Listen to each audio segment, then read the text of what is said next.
There are cars born to be loved, to be admired, to sit under showroom lights like jewelry of their era.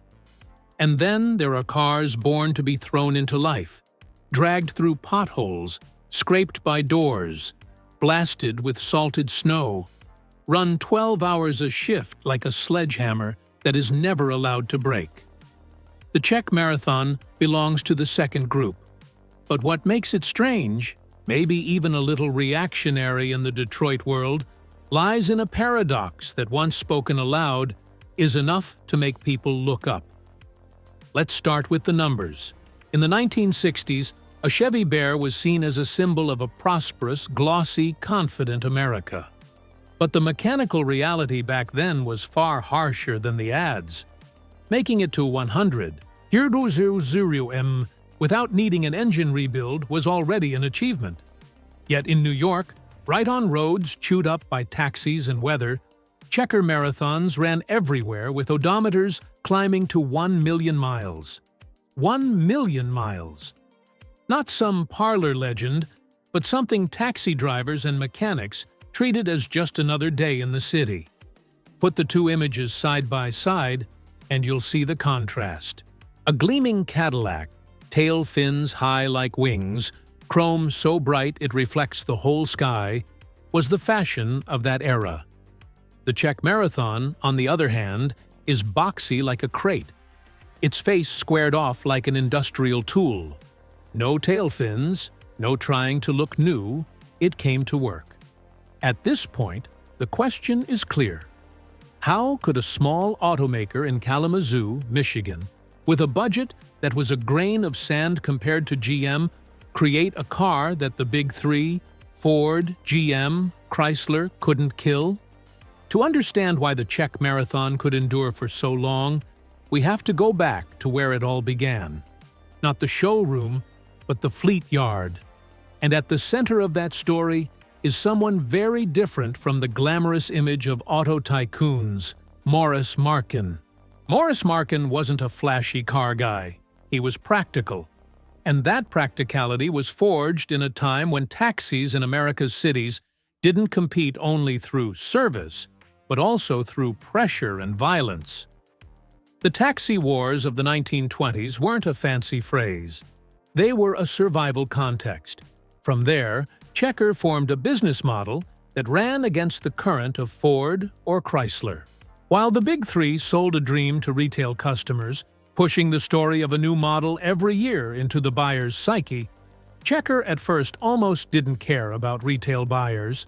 The customers they targeted were fleet owners, people who looked at a car through operating numbers, how many hours it runs, how many times it breaks, whether parts are available, how long repairs take, and how many trips are lost every time the car goes down. Right here, Checker collided head-on with Detroit's dominant philosophy, planned obsolescence. The big three changed styling every year to make last year's car look outdated, pushing customers to buy new. One season, one look, 1 year, one shape. So that last year's car naturally became the past. But for taxis, everything is measured in uptime. So Checker chose a path many would call stubborn, keeping the design unchanged from 1958 to 1982. It may sound like sheer stubbornness, but for fleets, it was a gift because continuity produced the most valuable thing to a mechanic: the ability to swap parts across years, interchangeability. When a 1960 fender bolts onto a 1975 car perfectly, you don't just save on parts costs.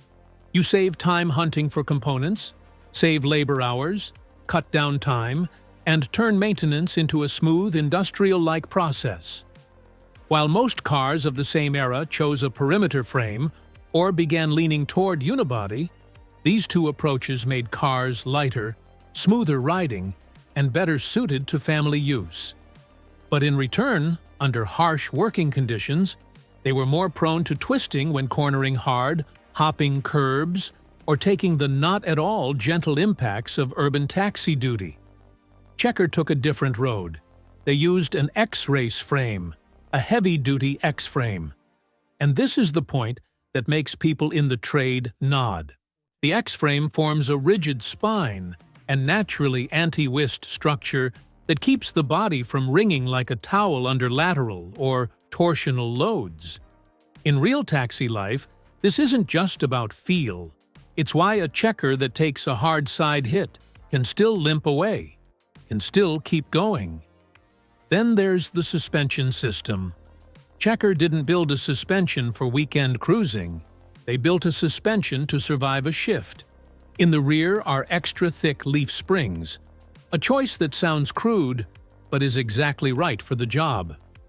Leaf springs handle loads well, are durable, less sensitive, and fit a car that regularly hauls all kinds of passengers and luggage.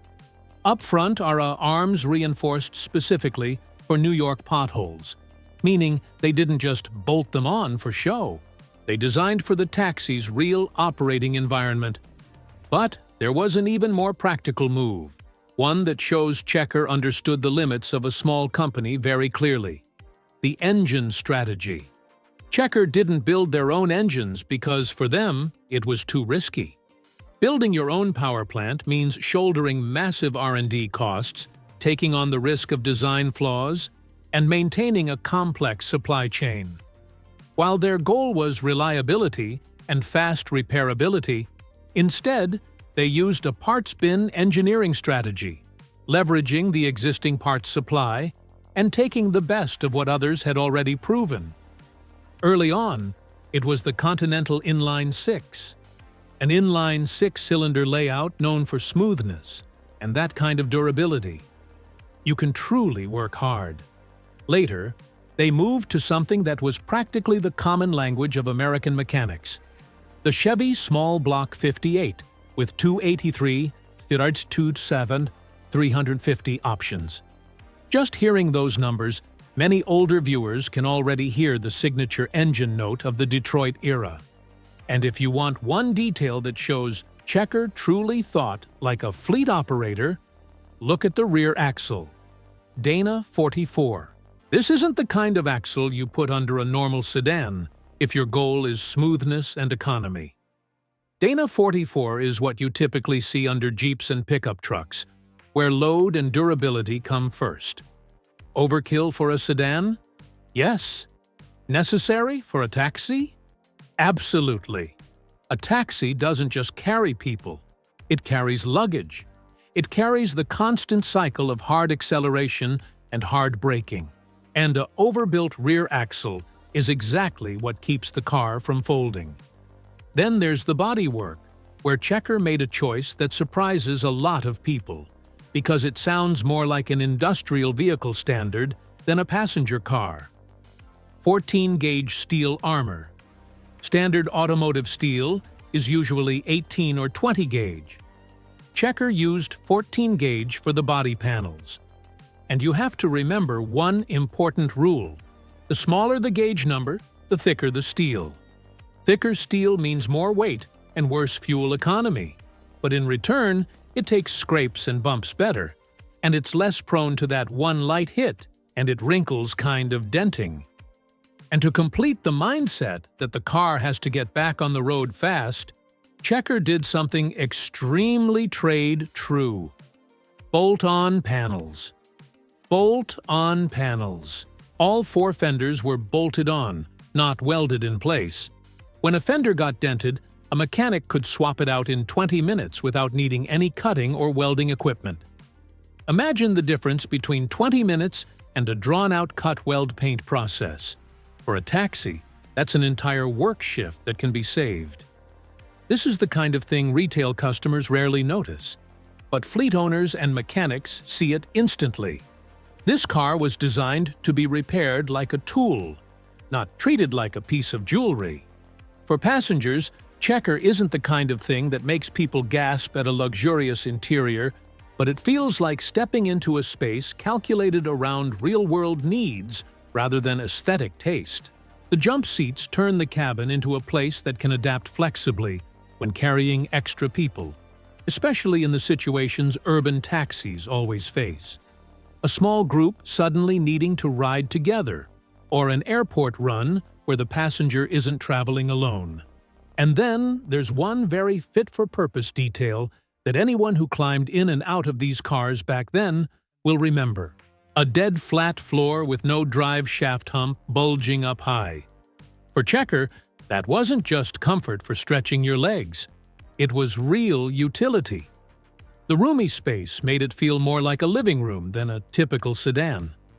In a city like New York, where a taxi has to serve everyone, from the elderly to people hauling bags to those who need mobility assistance, that spaciousness wasn't a small bonus. It was the reason the car was so useful and so trusted. And for the driver, the Czech Marathon is like a mobile office designed for a 12-hour shift.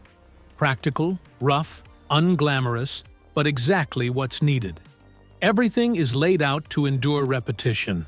Get in, get out, turn around, brake, accelerate, stop at red lights, wait for a fare, and go again. The higher seating position provides better visibility, an advantage you can't dismiss in a crowded urban environment where you have to read traffic and pedestrians like reading music. When you're behind the wheel of a taxi, comfort isn't leather seats.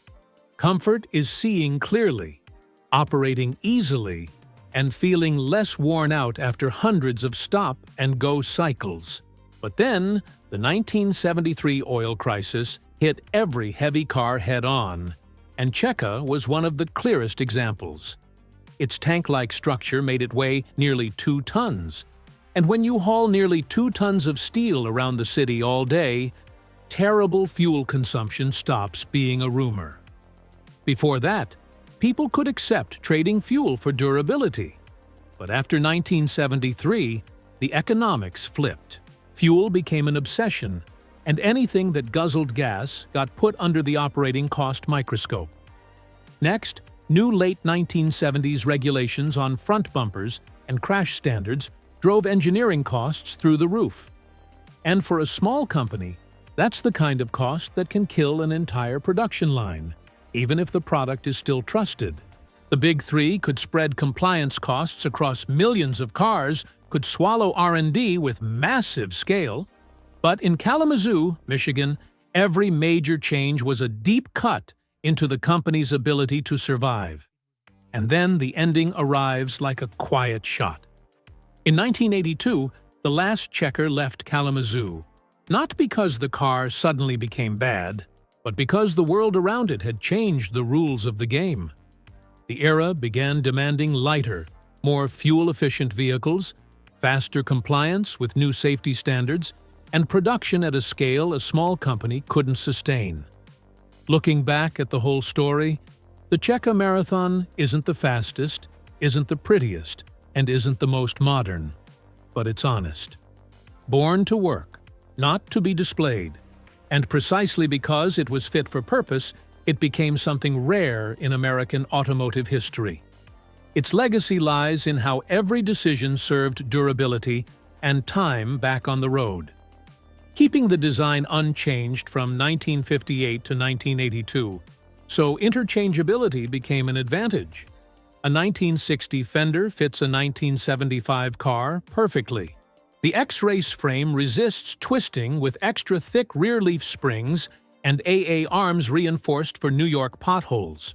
Parts bin engineering chose the Continental Inline 6, then the Chevy small block Variate 283 Bauer 3227 350 for easy repairs and easy sourcing.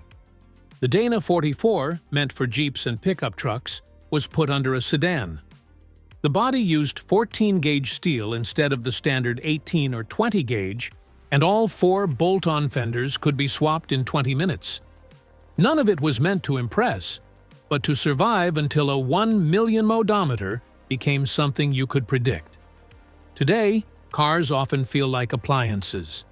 Checker once felt like a partner, less flashy, but durable and easy to maintain. The line, "They don't build cars like they used to," is sometimes just a cliché, but for this Kalamazoo taxi, it's a very specific technical truth. Have you ever ridden in this yellow tank? Share your memories below.